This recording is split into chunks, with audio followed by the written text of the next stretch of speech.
যে প্রশ্নটা করেছিলাম যে ফের অভ্যুত্থানের হুঁশিয়ারি, ফের বিপ্লব, ফের আন্দোলন। প্রথমত হলো এটা একটা আনফিনিশড রেভলিউশন। এই রেভলিউশনের আমরা এখন যা জানছি, মানে আগে আমরা যেটা জানতাম যে জনগণ স্বতঃস্ফূর্তভাবে রাস্তায় নেমে এসছে এবং কোনো রকম অর্গানাইজেশনাল বা স্ট্রাকচারাল প্রস্তুতি ছাড়াই একটা গণ অভ্যুত্থান হয়ে গেছে। এটা সত্য, সমস্ত মানুষ যার যার জায়গা থেকে নেমেছে, কিন্তু তার সঙ্গে সঙ্গে হাসনাত, সার্জিস আবদুল্লাহ থেকে শুরু করে এই যে মানে বিএনপি নয় জামাত, তাদের একটা রেজিমেন্টাল ফোর্স দীর্ঘদিন ধরে কাজ করছিল এবং তারা প্রকাশ্যে বলছে যে যদি আমরা ফেল করতাম এই দফা তাহলে আমরা সশস্ত্র, এটা তো আসিফ মাহমুদের বক্তব্য, রাইট, আমরা সশস্ত্র আন্দোলনে চলে যেতাম, যুদ্ধতে চলে যেতাম। এটার পরে ওই সময়টাতে যে প্রায় 10,000-এর মতো অস্ত্র লুট হয়েছে সরকারের বিভিন্ন জায়গায়, এর মধ্যে এসএসএফের সবচেয়ে অত্যাধুনিক অস্ত্র, সেই অস্ত্রগুলো এখন উদ্ধার হয়নি। তো কাজেই ওই সময়টাতে যদি তাদের সেই প্রস্তুতি থাকে, তার সঙ্গে সঙ্গে আবার এই অস্ত্রশস্ত্রগুলো যদি যাদের কাছে আছে তাদের সঙ্গে তাদের কোনো যোগাযোগ থাকে, প্লাস গত 17-18 মাস ধরে তারা সরকার পরিচালনা করেছে জামাত, এনসিপি এবং ডক্টর মোহাম্মদ ইউনূস, ফলে রাষ্ট্রের যত গুরুত্বপূর্ণ জায়গাগুলো তাদের চেনা জানা হয়ে গেছে। ফলে তাদের যে আত্মবিশ্বাস, যেটা 2024 সনে সেটা ছিল, তার সাথে এখন 100 টাইমস তাদের আত্মবিশ্বাস বেশি। তাদের ট্রেন আপ, তাদের অস্ত্র না থাকলেও তাদের যে অর্থ আছে, বিত্ত আছে এবং ওয়ার্ল্ড কানেক্টিভিটি আছে। এই কানেক্টিভিটি দিয়ে তারা যদি সামনে আসে, দাঁড়াতে চায়, তাহলে তাদের ভাবমূর্তিটা হবে just like royal Bengal tiger, number 1। Number 2 হলো যেহেতু তারা বিপ্লবের অংশীদার, তাদের সামনে আসলে বিএনপির যে সমস্ত লোকজন এই মুহূর্তে ক্ষমতার পাদপীঠে আছে, মোরালি, ইথিক্যালি তাদের সামনে ফেস টু ফেস কথা বলতে পারবে না। এদের একটা বিরাট অংশ লন্ডনে ছিল, বিরাট অংশ দেশের বাইরে ছিল, আর দেশের মধ্যে যারা ছিল তারা একেবারে শেষ সময় এসে তারা সমর্থন দিয়েছে, কিন্তু এর আগ পর্যন্ত তারা মোরালি, নৈতিকভাবে সমর্থন দিয়েছে দূর থেকে সেই আন্দোলনকে। ফলে এই মাঠের যে কৃতিত্ব এবং কর্তৃত্ব কেবলই মাত্র এনসিপি এবং জামাত তারা এটা দাবি করতে পারে। তো কাজেই এই যে তাদের যে মোরাল ক্যারেজ, সেই মোরাল ক্যারেজের সঙ্গে এখন এই যে 1.5 মাসে সরকারের যে ব্যর্থতা এবং আগামী দিনগুলোতে সরকার যদি আরও ব্যর্থ হয়ে যায়, তাহলে কি হবে যে সরকারের সেই ব্যর্থতাকে পুঁজি করে যখন তারা যে কোনো একটা জেনারেল আন্দোলন ডাক দেবে, সেই আন্দোলনটা যেহেতু তারা কৌশল জানে এবং তারা জানে কি করে একটা সরকারকে ফেলে দিতে হয়। যেমন কয়েকজন তারা বলছে যে শেখ হাসিনার যে পাওয়ার ছিল তার একাংশ তো, হ্যাঁ না, তার একাংশ পাওয়ার তো বর্তমান তার নেই, সেই শেখ হাসিনাকে আমরা তাড়িয়ে দিয়েছি, এই সরকারকে তো আমরা একটা তুড়ি মারার সঙ্গে সঙ্গে সরকার চলে যাবে। এই যে তাদের দাম্ভিকতা, এই যে তাদের সাহস, এটা তো এমনি এমনি আসেনি।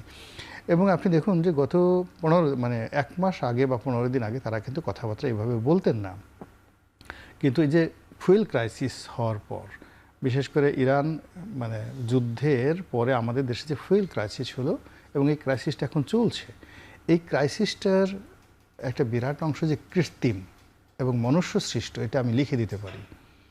এখন পর্যন্ত যে ফুয়েল ক্রাইসিসটা, বাংলাদেশের যে ফুয়েল ক্রাইসিসটা, তো এই ক্রাইসিসটা যত বাড়ছে তত কিছু মানুষের কণ্ঠ উঁচু হচ্ছে, তারা জোরে জোরে কথা বলছে, তারা তারেক রহমান সাহেব থেকে শুরু করে মন্ত্রী পরিষদের সবাইকে তুইতুকারি করে কথাবার্তা বলছে, উত্তেজিত করছে, তাদেরকে পাত্তাই দিতে। কৃত্রিম সংকটটা কারা করছে রানু ভাই? হোয়াটএভার দেন আপনি করছেন, আমি করছি, কিন্তু এই যে আমাদের দেশে পেট্রোলে এখন ডিজেলের সমস্যা হবে, কিন্তু পেট্রোল এবং অকটেনের যে সমস্যাগুলো হচ্ছে, সাপ্লাই চেনে যা কিছু হচ্ছে, আমার হিসাব মতো এটা হওয়ার কথা না, একেবারে 1% হওয়ার কথা। এনসিপি নাহিদ ইসলাম ফের বলেছেন, আবারও বলেছেন, কয়েকদিন ধরে বলছেন যে তারা আবারও গণঅভ্যুত্থানের প্রস্তুতি নিচ্ছে। এবার তারা রাজপথে নেমে বিজয়ী হয়ে বিপ্লবকে নিয়েই ঘরে ফিরতে চায়, এমন কথা তারা বলেছে। এবং আপনার মিছিলের সম্মুখ সারি থেকে বুকে গুলি খেতে তো রাজি আছেন। প্রশ্ন হচ্ছে যে এনসিপি ভোটের পরে ঠিক কতটা পথ তারা নিজের পায়ে হাঁটতে পেরেছে বা হাঁটছে? প্রথমত হলো যে জুলাই যে বিপ্লব হলো বা গণ অভ্যুত্থান হলো, তখনকার যে প্রেক্ষাপটটা ছিল 15 বছর একটা অব্যাহত শাসন, এর মধ্যে তিনটি নির্বাচন, 14, 18 এবং 24, এই তিনটি প্রশ্নবিদ্ধ নির্বাচন। আর একেবারে যদি আমি বলি 18 সনের পর থেকে পরবর্তী 5টি বছর যে তৎকালীন যে রেজিম, তারা মনে করতেন যে এই বাংলাদেশটা তাদের, এখানে তারা যেভাবে বলবেন সেভাবে গণতন্ত্র হবে, যেভাবে বলবেন সেটাই আইন হবে। এই যে তাদের যে স্বৈরতান্ত্রিক মন, এই মনের বিরুদ্ধে সকল মানুষ ফুঁসছিল।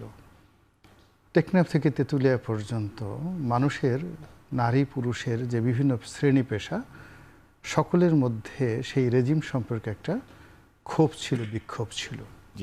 কিন্তু ওটা প্রচার করবে, প্রসার করবে, সামনে এগুবে, ওইরকম সাহস আসলে কারো ছিল না। এর কারণ হলো যে তৎকালীন সরকার তাদের যে পেটুয়া বাহিনী, ছাত্রলীগ, যুবলীগ, এমনকি মহিলা যুবলীগ, যুব মহিলা লীগ, তারপরে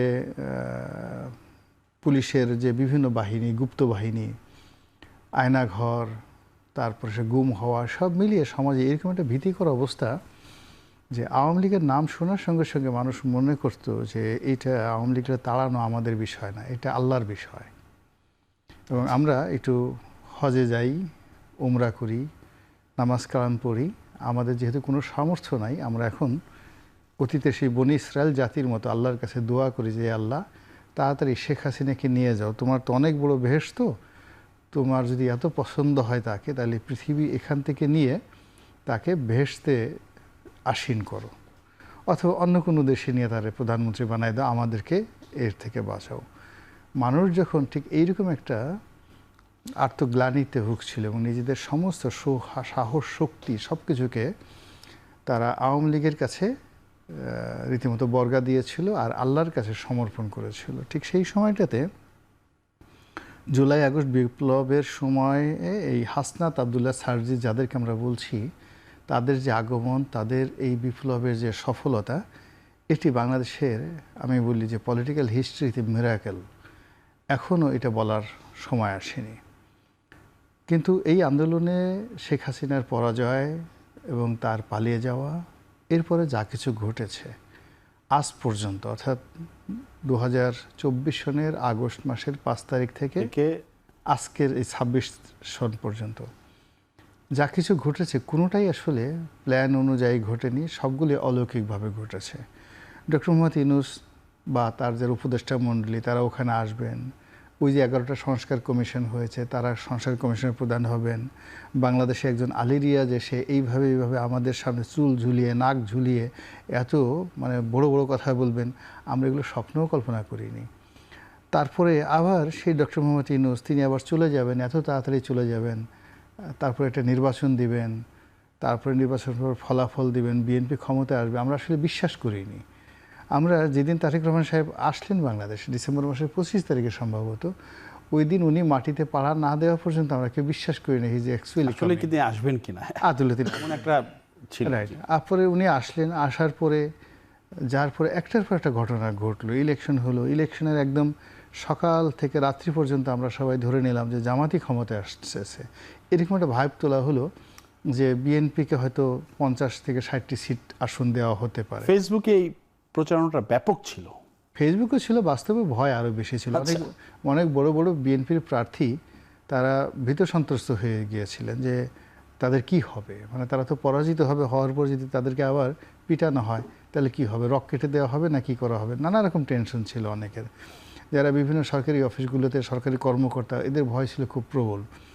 কিন্তু দেখা গেল যে নির্বাচনের পরে ভূমিধস বিজয় বিএনপির, আর জামাতও ভালো হলো। আর আমরা যারা মোটামুটি টকশোতে কথাবার্তা বলতাম, আমি সহ আরও বেশ কয়েকজন, আমরা তো ধরে নিয়েছিলাম এই ইলেকশন হবেই না।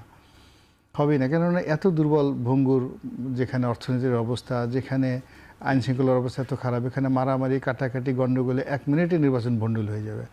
আমাদের সবাইকে বেকুব বানিয়ে দিয়ে মোটামুটি নির্বাচন হলো, রেজাল্ট হলো, সরকার এত তড়িঘড়ি করে মন্ত্রিপরিষদ গঠিত হলো, পার্লামেন্ট গঠিত হলো যে সারা বাংলাদেশের মানুষ একটা যে চোখের পলক ফেলবে এই সুযোগ হলো না। একটার পর একটা চলচ্চিত্রে যেভাবে ঘটনাগুলো ঘটে, ঠিক 5 বছর বসে বসে আপনি অভিনয় করে কিন্তু সেলুলয়েডের পর্দায় আমরা দেখি, ওইরকম খুব দ্রুত আমরা সব কিছু দেখলাম।